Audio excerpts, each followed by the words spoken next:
so that their work is not representational, it's not meant to recognize and lead them in a very different way than organized narrative painting that we at the 60s through the 90s this week.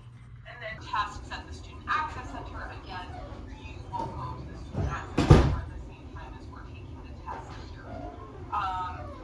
If you have any questions about that, collage and assembly that we've encountered with artists as well.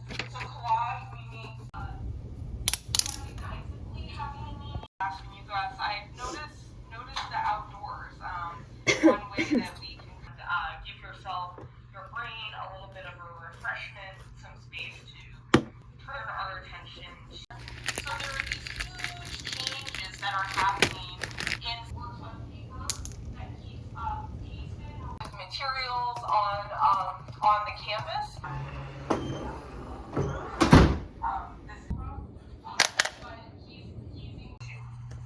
So we're moving forward in time about a decade now, and also can be expressive of the recognizably having a meaning to make sure that you have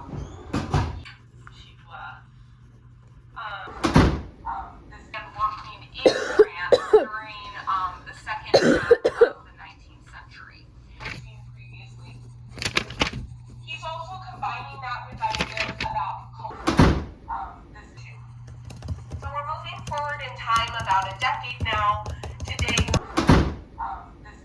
there are these huge changes. And I also talked about how